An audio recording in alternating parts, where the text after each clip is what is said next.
तो लोगों से जब बात करते हैं तो लोग कहते हैं कि गुणवत्तापूर्ण शिक्षा मतलब अच्छी शिक्षा। हाँ, काजल साहू बोल रही हैं। काजल, एक मिनट, गुड। काजल ने कुछ लिखा है, मैं पढ़ता हूँ। Very good. ऐसी शिक्षा जिसका उपयोग हम समाज में रहने योग्य बनाता है। गुड। ऐसी शिक्षा को हम गुणवत्तापूर्ण शिक्षा बोलते हैं। वेरी गुड काजल। काजल काजल ने भेजा है। तो बहुत ही सुंदर।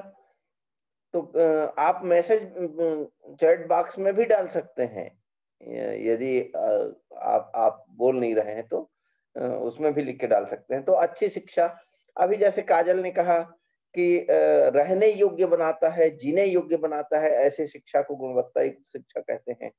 तो जीने योग्य बनाने से क्या मतलब, अच्छी शिक्षा से क्या मतलब, या अच्छी शिक्षा के लिए क्या जरूरी, या जीने योग्य शिक्षा के लिए क्या क्या चीज जरूरी है, ये यदि यदि मैं आपसे सवाल करूं तब इसका आंसर क्या होगा?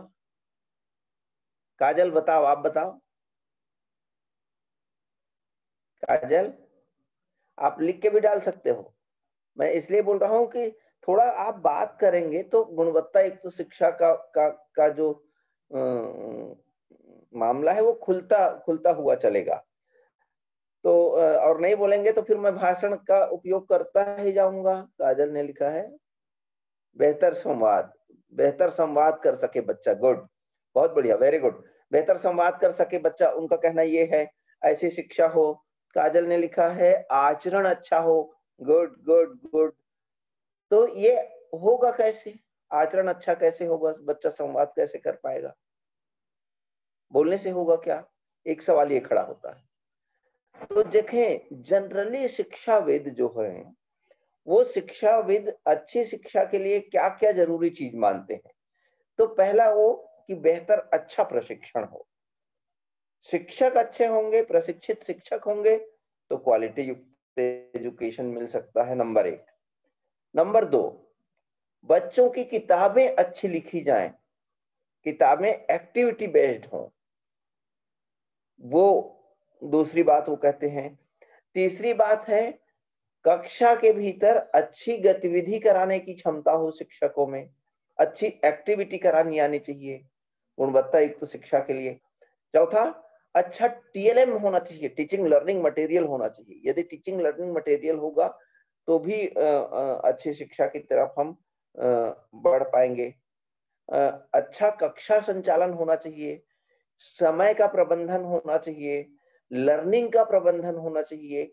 ये सारे मुद्दे कहते हैं कि क्वालिटी युक्त एजुकेशन के लिए बहुत जरूरी है, ऐसा शिक्षाविद मानते हैं।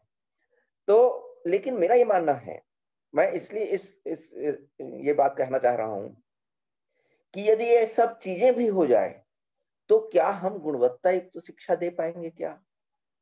एक बड़ा प्रश्न खड़ा होता है। इसलिए मैं बड़ा प्रश्न खड़ा कर रहा हूं कि DPEP, district primary education programme जब आया तो डीपीईपी से लेकर सर्व शिक्षा अभियान और आज तक सरकार ने ये सारी चीजें, अच्छे शिक्षक दिए, अच्छा प्रशिक्षण दिया, अच्छा टीएलएम दिया, अच्छी किताब दी, अच्छी गतिविधि दी, अच्छा बेहतर कक्षा प्रबंधन के लिए शिक्षकों को और बेहतर प्रशिक्षण दिया, सब कुछ दिया। लेकिन फिर भी क्या क्वालिटी युक्त एजुकेशन आ पाया क्या? एक बड़ा सवाल है। तो क्वालिटी युक्त एजुकेशन का मतलब क्या है कि जो निर्धारित आयु और कक्षा के अनुरूप जो दक्षताएं या क्षमताएं तय की गई हैं, उन क्षमताओं और दक्षताओं को वो अपने अंतिम सत्र के समय तक प्राप्त कर सके पूरी तरह। ये बहुत महत्वपूर्ण मामला है। पर सवाल ये खड़ा होता है कि ये सारी चीजें मिल भी जाए तो ये गारंटी नहीं है कि हम बच्चों को क्वालिटी युक्त एजुकेशन दे पाएंगे। ऐसा क्यों? ये सवाल खड़ा होता है, ऐसा क्यों? इसलिए मैं इस सवाल को आपके सामने खड़ा कर रहा हूं कि सर्व शिक्षा अभियान ने करोड़ों रुपए लगाए, डीपीईपी ने करोड़ों रुपए लगाए, करोड़ों रुपए लगाने के बाद भी हम गुणवत्तापूर्ण शिक्षा अभी भी अपने बच्चों को नहीं दे पा रहे हैं। तो दो चीजें, एक तो समानता सहित गुणवत्ता की बात हम करते हैं कि हमारी कक्षा के सभी बच्चों में समानता सहित गुणवत्ता हो। ऐसा नहीं कि मेरी कक्षा में 5 बच्चे हैं तो 5 बच्चों में से एक बच्चा तो बहुत अच्छा है और 4 बहुत कमजोर हैं।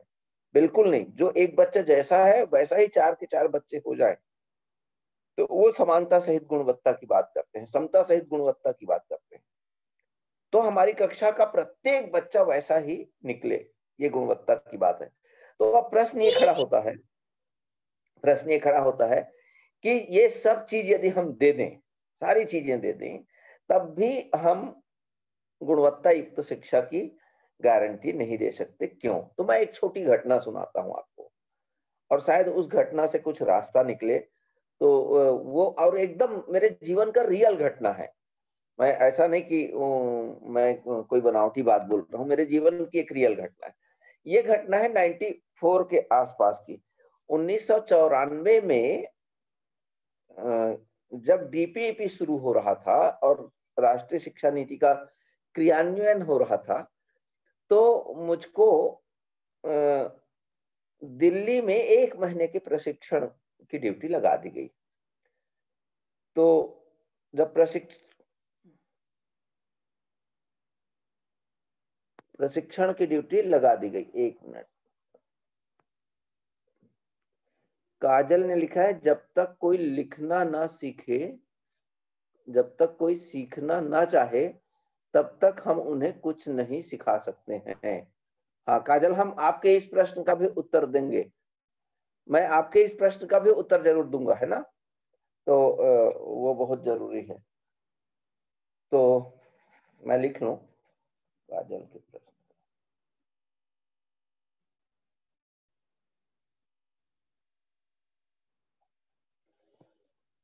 तो मुझको मेरी ड्यूटी लगा दी गई, 94 की घटना है और ये मार्च के आसपास मेरे पास वो ऑर्डर आया।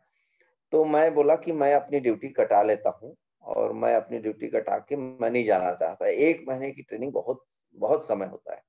तो मैं बोला कि नहीं नहीं, अब तो मैं कटाऊंगा। मैं कटाने गया तो बहुत प्रयास करने के बाद भी मेरी ड्यूटी नहीं कटी। अंत में मुझको दिल्ली जाना पड़ा।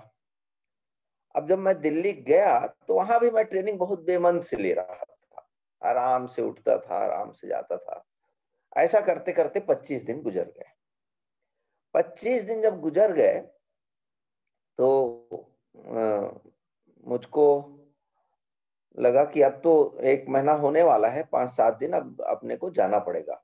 लेकिन 26वें दिन जब हम ट्रेनिंग हॉल पे गए एनसीईआरटी में, तो हमको पता चला कि हम लोग कुल 72 लोग थे, हिंदी भाषी राज्य के लोग। उसमें से करीब 20-22 लोगों को रोक लिया गया था, उसमें एक नाम मेरा भी था, जिनको अभी घर वापस नहीं जाना था, वहीं पर रुक के और कुछ काम कर रहा था। मैं बोला अब तो और फंस गए, लेकिन चलो अब करते क्या, रुके।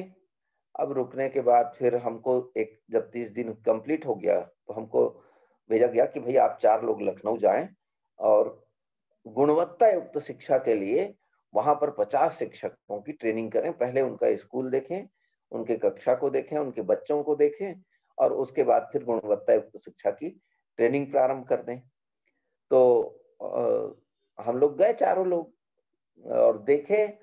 तो जब वहां जा पहुंच कर देखे तो पता चला कि बच्चों को कुछ नहीं आ रहा था, कुछ भी नहीं आ रहा था। तो पहले हमने एक तरह से उनको ये कहना चाहिए कि हमने थोड़ा सा टेस्ट लिया और उसी को आधार मानकर उन 50 शिक्षकों को हम बुलाए और हमने बढ़िया 10 दिन की उनकी ट्रेनिंग की। बहुत ही शानदार ट्रेनिंग किया और टीचर भी बहुत खुश। वो मेरे जीवन का पहला प्रशिक्षण था। 94 की घटना सुना रहा हूं मैं आपको, 94-95 की। तो मेरे जीवन का वो पहला प्रशिक्षण था। मुझको लगा कि अब तो हम ट्रेनिंग कर दिए, अब तो बहुत ही शानदार तरीके से इनकी कक्षा चलेगी। अब ऐसा करके हम वापस दिल्ली आ गए और दिल्ली आने के बाद उन्होंने फिर कुछ काम दिया और हम काम में लग गए। अब बोले अब 20 दिन बाद हमको फिर उनकी कक्षाओं के भीतर जाना था। तो हम 20 दिन फिर बाद फिर से वापस लखनऊ गए और लखनऊ जाके उनकी कक्षाओं में बच्चों का हमने फिर टेस्ट किया। तो देखा कि जैसा था वैसा ही था, कोई किसी प्रकार का बच्चों में कोई अंतर नहीं, न कक्षा के भीतर उत्साह, न कोई अंतर। तो मन बड़ा दुखी हो गया कि इतना हम 10 दिन तक लगातार प्रशिक्षण किए और हमारे प्रशिक्षण का कोई फायदा नहीं। और हम वापस आए। जब मैं वापस आया तो वापस आके मैंने हमारे एक एचओडी थे, उनसे मैं पूछा कि सर पूरा एनसीईआरटी गुणवत्ता युक्त शिक्षा की बात करता है, क्वालिटी एजुकेशन की बात करता है, हम 10 दिन का ट्रेनिंग दिए और 10 दिन के ट्रेनिंग के बाद भी क्वालिटी नहीं आई, तो गुणवत्ता है क्या? मैं वो आपसे जानना चाहता हूँ, क्योंकि मैं तो बहुत छोटा व्यक्ति हूँ। अब उन्होंने अपने टेबल के सामने मुझको बैठाया और किताब की मोटी मोटी चीजों को बहुत बेहतर तरीके से करीब 1-1.5 घंटा मुझको भाषण दिए, जो सब मेरे सर के ऊपर से निकल गया। अब मुझको ये लगने लगा कि मैं बड़ा कमजोर आदमी हूँ। मुझको लगा कि मैं तो गुणवत्ता की परिभाषा नहीं सीख पाऊंगा, लगता है गुणवत्ता क्या है नहीं जान पाऊंगा। और मैं आत्म ग्लानि से मैं बोला इतना गधा व्यक्ति हूं मैं गुणवत्ता, क्योंकि वो किताब की जो बहुत सारी बात बताए वो सब मेरे समझ में नहीं आई। मैं तो सिर्फ ये जानना चाह रहा था कि हमने हमने 10 दिन का ट्रेनिंग दिया, टीचर टीचर टीचर उस ट्रेनिंग के अनुरूप पढ़ाए लिखाए, पर बच्चों में क्वालिटी नहीं आ पाई, तो कहाँ प्रॉब्लम है, मैं ये समझने की कोशिश कर रहा था। पर उन्होंने ऐसा लंबा चौड़ा भाषण दिया। अब वो बोले जब ये हो गया तो बोले आप 10 दिन के लिए घर जा सकते हैं। मैं बोला ठीक है। अब हम लोग 10 दिन के लिए वापस घर आए, तो कम से कम तब तक 2 महीने हो चुके थे। घर के लोग भी बहुत परेशान, मैं भी बहुत परेशान, परिवार से मिलने की इच्छा, मेरी पत्नी भी चाह रही थी कि कब आए वो। तो अब हम लोग 10 दिन के लिए वापस आए, घर पहुंचा मैं। घर पहुंचने के बाद मैं रास्ते में ही सोचा कि अब क्योंकि 10 दिन ही रुकना है, घर में पत्नी को खुश रखना है, शायद पत्नी भी ऐसा ही सोच रही थी। लेकिन 2-3 दिन बढ़िया खाना पीना बनाई, और खाना पीना बना के फिर चौथे दिन बोले अब तो आप जाने वाले हो, तो एक काम करो, अचार का मैं आपके लिए अचार बना दूंगी और अचार का आप सामान ला देना, और उससे एक छोटा सा डिब्बा रख दूंगी जिससे आप दिल्ली में जाके अचार खा सकें, घर का अचार। तो मैं बोला ठीक है। उन्होंने अचार का सामान लिखा, मेथी धनिया जीरा जो कुछ भी लिखा। मैं लिस्ट लेके मार्केट गया, और मार्केट में मैंने उनसे कहा कि एमडीएच का जो मार्का वाला है वो वाला बहुत बढ़िया सब चीज पिसा हुआ दो। तो मैंने पिसा हल्दी ले लिया, पिसा मिर्चा ले लिया, फिर पिसा हुआ राई ले लिया, सारी चीजों को मैं लेके घर पहुंचा कि आज आम का अचार बनेगा। अब जैसे ही मेरी वाइफ उस झोले को देखी, और उस झोले को देखने के बाद एकदम उनका मिजाज बिगड़ गया, और उन्होंने तो झोला ऐसा पटक दिया। बोले आप जाओ और ये सारा सामान वापस करके आओ। मैं बोला क्यों, क्या हो गया?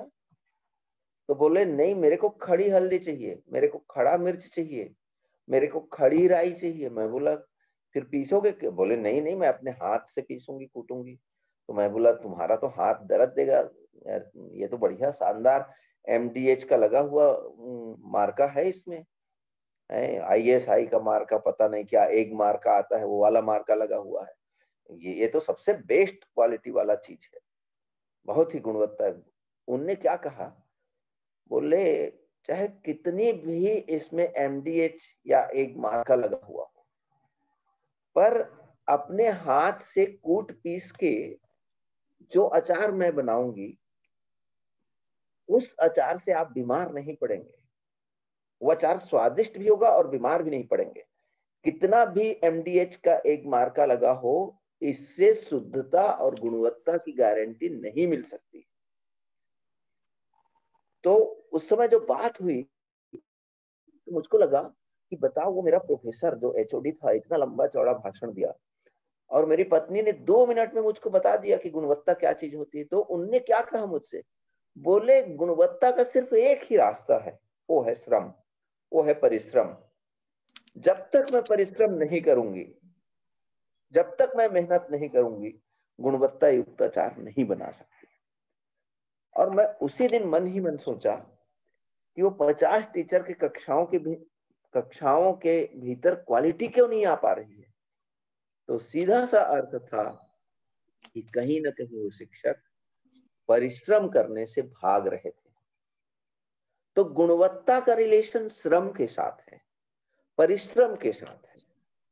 यदि हम बिना परिश्रम के सोचे कि हमारी कक्षा में अच्छा ट्रेनिंग देके गुणवत्ता ले आएंगे, अच्छी किताब देके गुणवत्ता ले आएंगे, हम अच्छा टीएलएम देके गुणवत्ता ले आएंगे, तो कभी गुणवत्ता आ ही नहीं सकती। गुणवत्ता के लिए बहुत आवश्यक है कि हम श्रम करना सीखें। पर 21st सेंचुरी में जब से टेक्नोलॉजी का आगमन हुआ तब से थोड़ा सा इसके स्वरूप में परिवर्तन आ गया है क्वालिटी को लेकर। किसी के मन में यदि कोई सवाल होगा तो वो अपना सवाल रख भी सकते हैं बेझिझक, बिना किसी चिंता के, है ना। तो बिना चिंता के आप रख भी सकते हैं। तो मैं आपको बता दूं कि बिना परिश्रम के तो गुणवत्ता आ ही नहीं सकती, है ना। पर अब परिश्रम का जो तरीका है 21वीं सदी में शिक्षक के लिए कुछ अलग होगा। क्यों अलग होगा उसका कारण भी मैं बता दूं। आर्टिफिशियल इंटेलिजेंसी का प्रवेश हो चुका है हमारे जीवन में, एक बात। और आर्टिफिशियल इंटेलिजेंसी के साथ साथ बहुत सारी चीजों में ऐसा व्यापक परिवर्तन आया है कि अब टीचर का जो रोल और रिस्पॉन्सिबिलिटी है, परिश्रम वाला तो होगा, लेकिन परिश्रम के तरीकों में थोड़ा बदलाव करने की जरूरत होगी।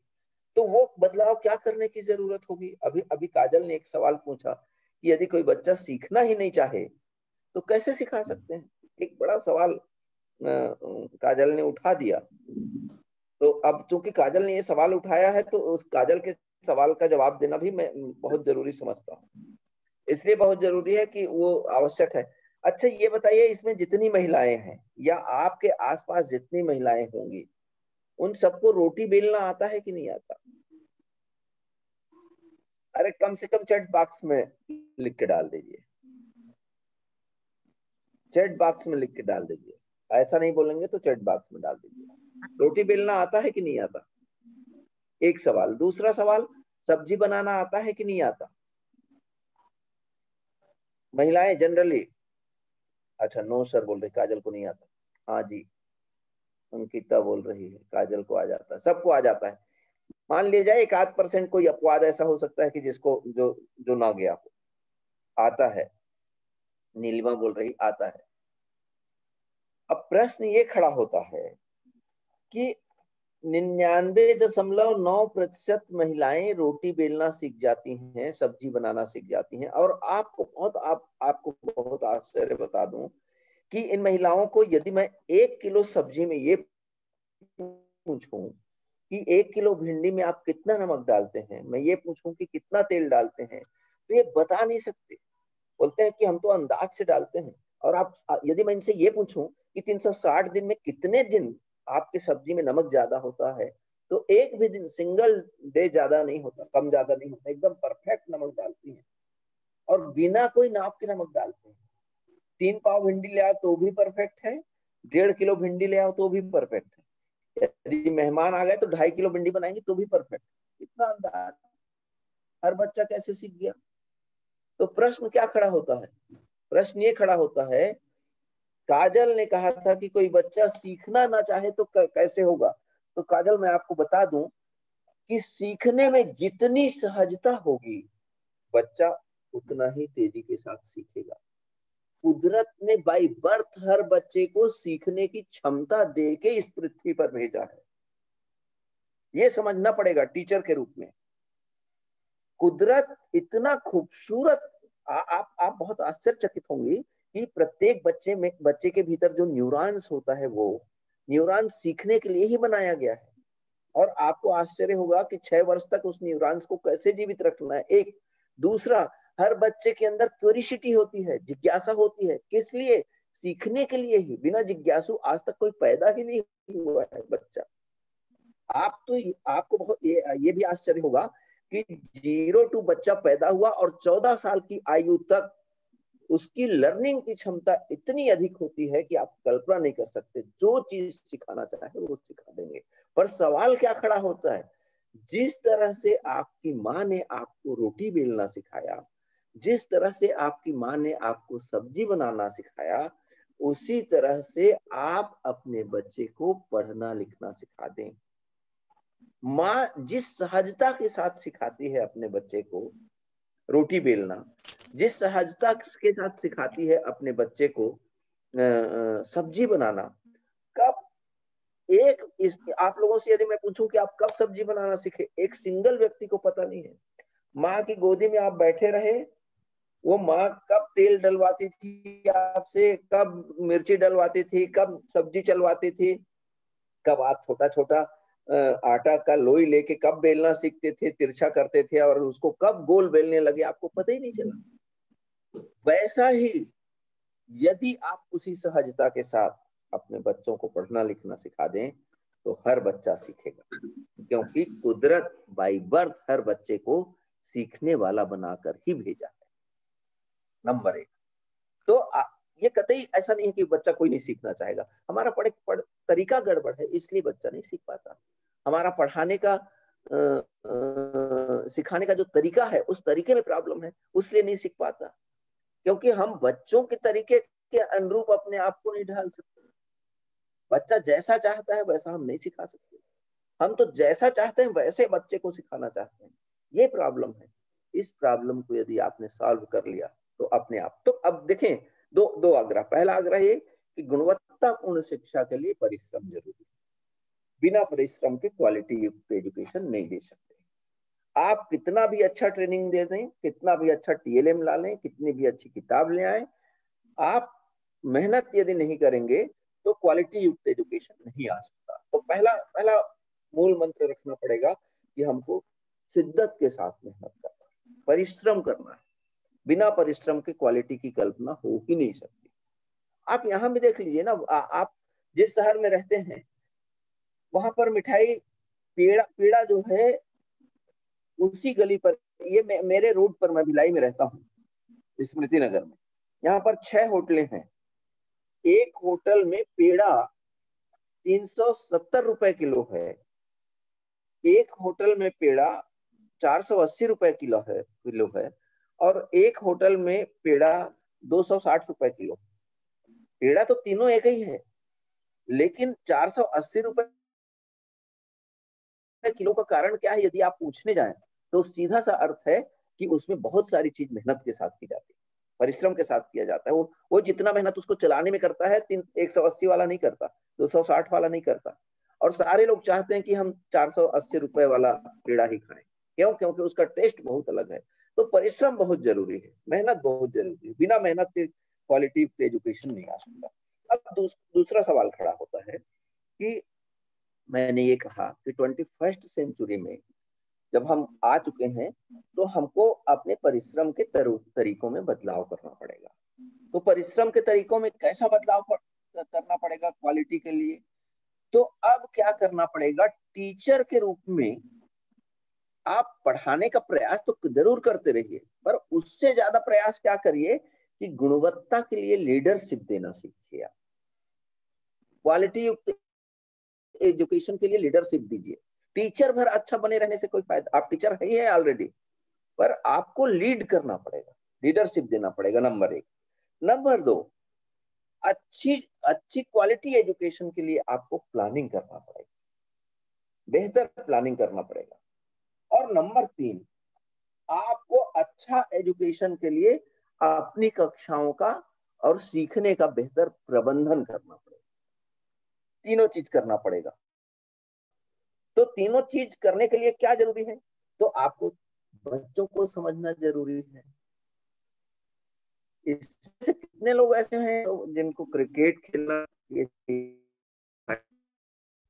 कितने लोग ऐसे हैं जिनको गिल्ली डंडा खेलना किसी स्कूल में सिखाया गया हो, कितने लोग ऐसे हैं जिनको बोलने के लिए, बोलना सीखने के लिए स्कूल की आवश्यकता पड़ी हो? बिल्कुल नहीं पड़ी ना। तो इसका सीधा सा अर्थ क्या है? हर बच्चा स्वयं सीखने के लिए तत्पर होता है। तो आपको क्या करना पड़ेगा? स्वयं सीखने के लिए बच्चों को प्रेरित करने वाला होना चाहिए, मोटिवेटर होना चाहिए। नंबर 1। बेहतर मोटिवेट करें अपने बच्चों को पढ़ने के लिए। एक कहावत है, अच्छा साधारण शिक्षक पढ़ाता है और अच्छा जो शिक्षक है नहीं, साधारण शिक्षक पढ़ाता है और अच्छा शिक्षक कुछ गतिविधि कराता है और सर्वश्रेष्ठ शिक्षक प्रेरित करता है। तो प्रेरणा देने का काम आप पहले कोशिश करिए कि खुद मत सिखाइए उनको, स्वयं से सीखने के लिए प्रेरित करते रहिए। ये आपकी पहली क्वालिटी होनी चाहिए। नंबर 2, दूसरा, आपकी कक्षाओं के भीतर यदि आपके 10 बच्चे हैं और तो ऐसे बच्चों को चिन्हांकित करिए जो सीख चुके हैं। तो सीखे हुए बच्चों का उपयोग करना आना चाहिए। किसके लिए? उन बच्चों के लिए जिनको जो अभी नहीं सीख पाए। उसका कारण मैं बता दूं, एक अकेले मैं यदि 40 लोगों को सिखाने का जिम्मा ले लूं तो नहीं सिखा पाऊंगा। पर मेरी कक्षा के भीतर यदि 5 बच्चे सीख चुके हैं तो मैं उन 5 बच्चों की मदद लेकर 40 बच्चों तक पहुंच सकता हूं। तो आप मत कूदते रहिए ना, आप कूद कूद के मत पढ़ाते रहिए। जो बच्चा सीख गया है, जो बच्चा पढ़ना जानता है, उसका कस के उपयोग करिए, उसकी मदद करिए, आप उसका उसका सहयोग लीजिए। तो जैसे जैसे आप सहयोग, आप इसको कह सकते हैं कि सीखे हुए बच्चों का शिक्षण में कैसे उपयोग करें, यही प्लानिंग करना है आपको। और तीसरा,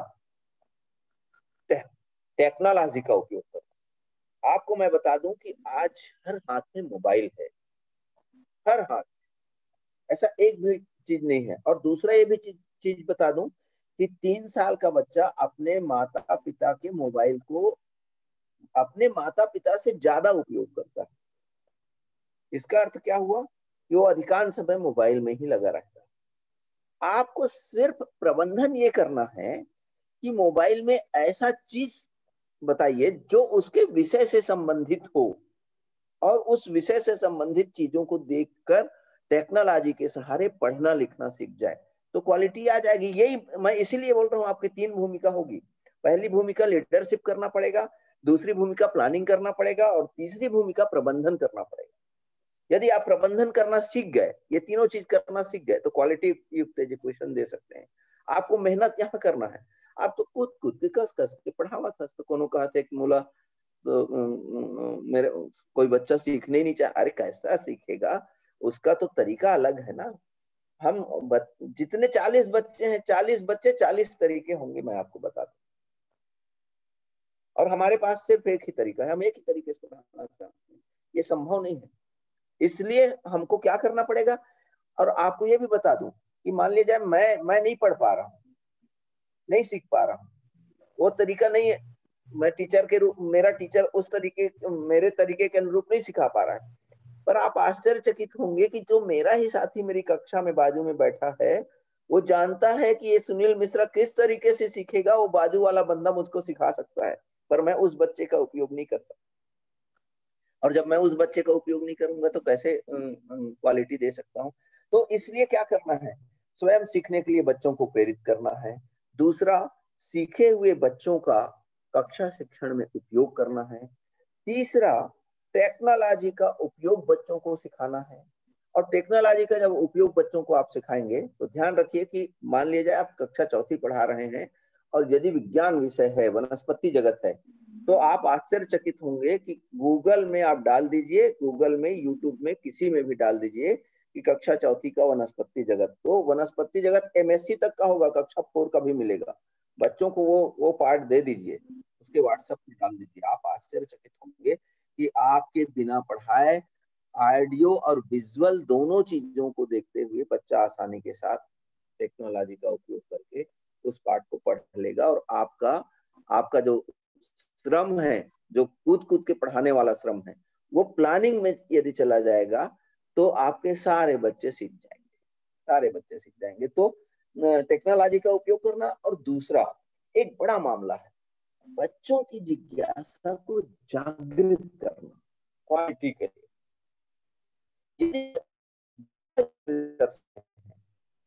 तो आप बच्चों को पढ़ाई की तरफ अग्रसर कर सकते हैं, उनकी क्यूरियोसिटी को जगा देना एकदम, और ऐसा जगाइए कि हर बच्चा सीखने के लिए तत्पर हो जाए। और जैसे जैसे बच्चा सीखने के लिए तत्पर होगा, आप आश्चर्यचकित होंगे, देखेंगे कि हर बच्चा देखो कैसा तेजी के साथ आगे बढ़ने लग जाएगा। तो इसलिए बहुत जरूरी है कि इन चीजों का ध्यान रखना। तो मैं एक छोटा सा सेशन यहीं पर इसलिए रोक रहा हूँ कि क्वालिटी की बात मैं यहीं समाप्त करूंगा।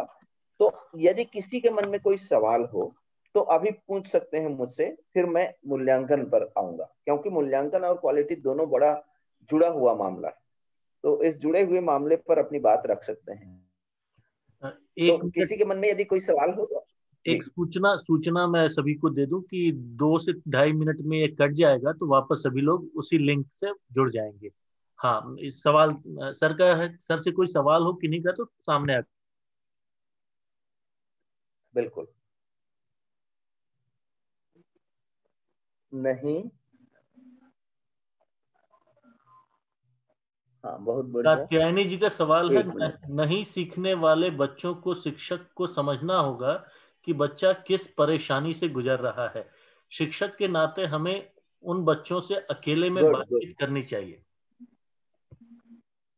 बहुत बढ़िया। तो ठीक है, आपने तो स्वयं प्रश्न का उत्तर दे दिया, प्रश्न भी आपने पूछ दिया। बिल्कुल ऐसा करना ही चाहिए। आपको मैं बता दूं, विषय मित्र की अवधारणा को बहुत स्पष्ट सुन लीजिए कि विषय मित्र की अवधारणा को आप अपनी कक्षा में, यदि आपके कक्षा में अंग्रेजी में कोई सुनील होशियार है तो आप उसको उस कक्षा का विषय मित्र बनाइए, बाकी बच्चों को सिखाएगा। यदि देवाशीष जी गणित में होशियार हैं तो उनको गणित का विषय मित्र बनाइए। यदि विनोद सिंह जी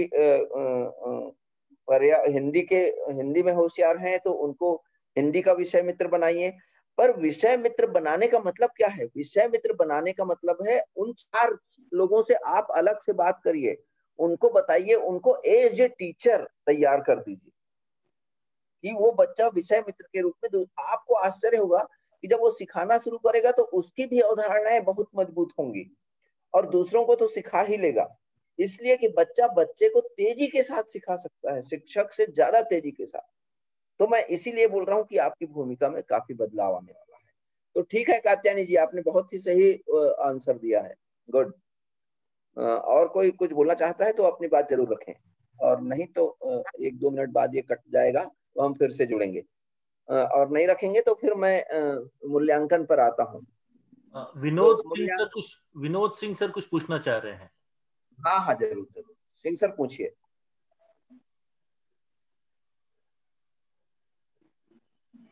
हाँ सिंह सर पूछिए।